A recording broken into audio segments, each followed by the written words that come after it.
Imagine, a beggar begging on the streets for years, and then discovering the secret that turns a beggar into a millionaire. Do you know what it is? That was Fahim's life. A beggar in the crowded streets of Karachi, forgotten, invisible, hopeless.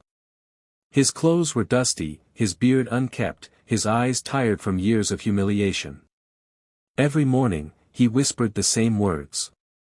For the sake of Allah, please give me something. But one day, something happened that would change Fahim's life forever. A wealthy merchant passed by. He dropped a coin into Fahim's cup, but then stopped. He looked straight into Fahim's eyes and said, "Brother, do you know the words of the Prophet? Charity does not decrease wealth.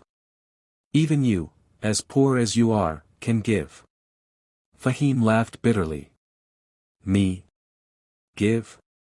I have nothing." The merchant smiled gently, "Even a date, even a smile, even a prayer. That too is Sadaqah.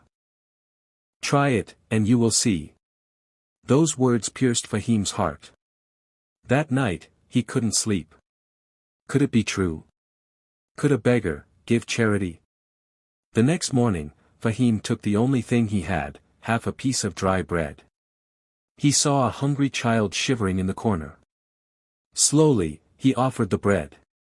The boy's eyes lit up, and he whispered, "Jazakallahu khairan."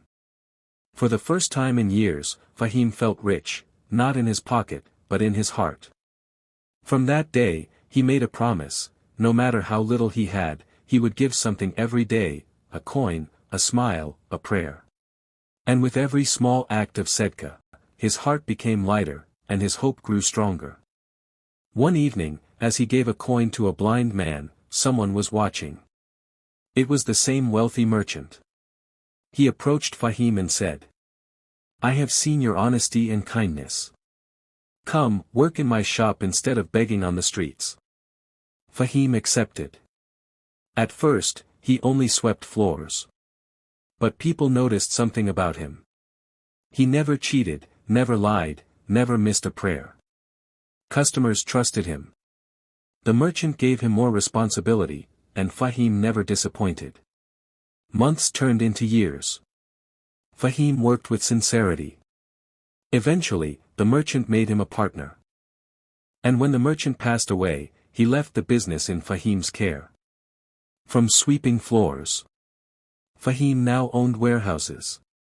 From begging for bread, he now employed dozens of people. And yet, he never forgot where he came from. Every week, he sat with the poor, fed the hungry, and sponsored orphans. People no longer called him a beggar. They called him Al-Saki, the generous one. When people asked him, "Fahim, how did you rise from a beggar to a millionaire?" he would smile and say, "It began with half a piece of bread. When I gave for the sake of Allah, He gave me more than I could ever imagine." Rizq does not grow by hoarding, it grows by giving. Brothers and sisters, remember this: true wealth is not what is in our pockets, but what we give for the sake of Allah. The Prophet Muhammad said, "Charity does not decrease wealth. Rather, it increases it, increases it, increases it." So never think you are too poor to give. Even the smallest Sadaqah can open doors of Rizq you never dreamed of. Support us by liking, sharing, and subscribing. In the comments, share how you would have given Sadaqah if you were Fahim.